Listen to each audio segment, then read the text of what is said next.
Statement of purpose, আজকে একটা differentiation নিয়ে কথা বলতে যাচ্ছি বিকজ এই statement of purpose or letter of motivation যেটাই বলেন না কেন, একটা ভালো র্যাঙ্কের ইউনিভার্সিটি, একটা ভালো কান্ট্রিতে যখন আপনারা হায়ার স্টাডিজ কনসিডার করেন, সেখানে গিয়ে পড়াশোনা করবেন, ওই ইউনিভার্সিটি অবশ্যই চাবে যে আমি যে স্টুডেন্টটাকে রিক্রুট করছি সেই স্টুডেন্টটার আসলে ক্যাপাবিলিটি কত দূর এবং সে আসলে কি করতে চাচ্ছে আমার দেশে, আমার এই ইউনিভার্সিটি এসে পড়াশোনা করার জন্য।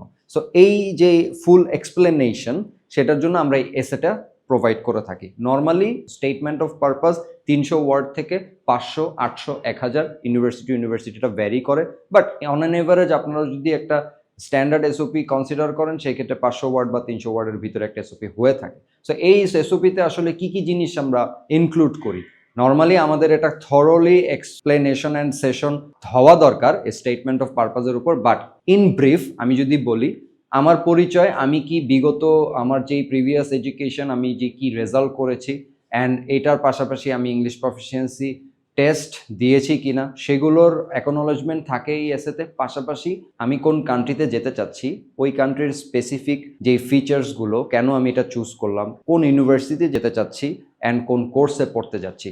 আসলে অন্যান্য দেশগুলোতেও কিন্তু এই জিনিসগুলো অ্যাভেলেবেল। কেন স্পেসিফিক্যালি আমি এই পার্টিকুলার জায়গাটাই চুজ করলাম, সেটাই আসলে কতটুক স্ট্রংলি আমি কনভিন্স করতে পারছি ইউনিভার্সিটি প্লাস ভিসা অফিসারকে, সেটাই ডিপেন্ড করে একটা ভালো স্টেটমেন্ট অফ পারপাস ক্রিয়েশনের উপর। তো আমি বলবো যে আপনারা যারা Australia, New Zealand, Ireland, UK, Dubai, US, যেই কান্ট্রি কনসিডার করেন, আপনাকে এসওপি লাগবেই, আপনাকে এসওপি দিতেই হবে।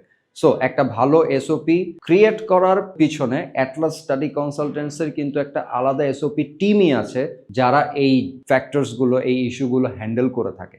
সো আপনারা যদি আমাদের মাধ্যমে একটা বাইরের ভালো কান্ট্রি কনসিডার করে সেই কান্ট্রিতে পড়াশোনা করতে যেতে চান, আমাদের সাথে অবশ্যই যোগাযোগ করুন। অ্যান্ড আপনারা কিন্তু অ্যাড অন সার্ভিস হিসেবে একটা ভালো এসওপি গাইডলাইনও আমাদের কাছ থেকে পেয়ে থাকবেন। সো দেরি কেন, আমরা অ্যাভেলেবেল আছি। সো আপনারা আপনাদের সময় মতো আমাদের সাথে যোগাযোগ করে আপনাদের যেই কাঙ্ক্ষিত কোয়েরিজগুলো আছে সেগুলো ক্লিয়ার করে আমাদের সাথেই সাকসেস স্টোরিটা শেয়ার করতে পারবেন। সেই পর্যন্ত ভালো থাকবেন। আসসালামু আলাইকুম, বি সেফ।